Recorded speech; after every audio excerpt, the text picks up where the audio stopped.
Es una 98 Ford F-150 con misfires en el cilindro 3 y cilindro 4. Chequeé los inyectores y están bien. Estoy chequeando los cables y esto es lo que tienen.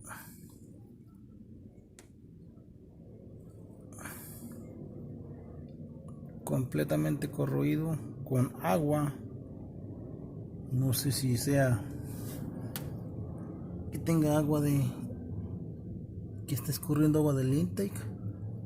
El agua no está dentro, no afecta la chispa de la bujía, afecta el contacto del cable con la bujía,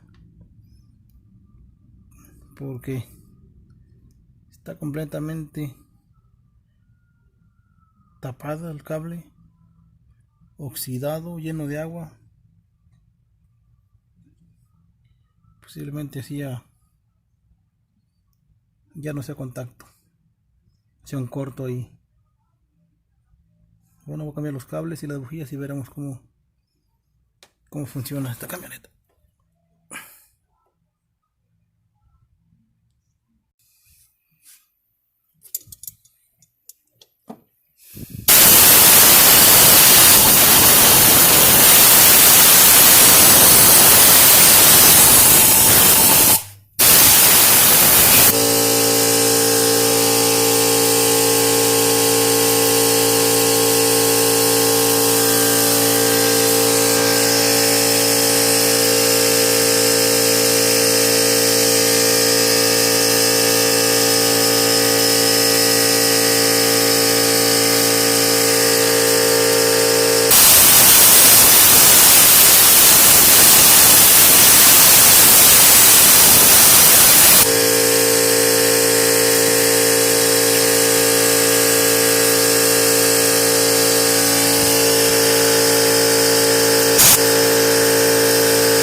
Esta es la bujía que estoy sacando del cilindro número 4,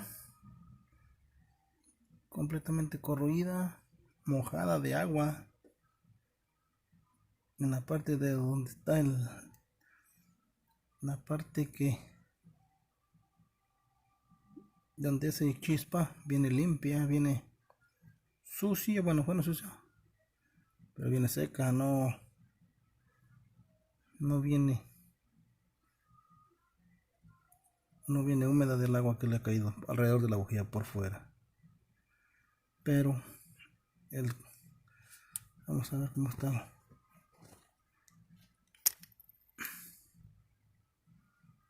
Esta es la bujía,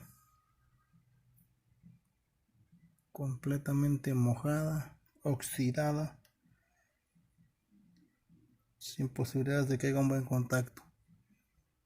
Por eso marca misfires en el cilindro 4 y 5. La bujía del cilindro, 3 y 4. Esta es la del 4. La bujía del cilindro 3 salió igual. Vamos a cambiarlas y veremos cómo funciona.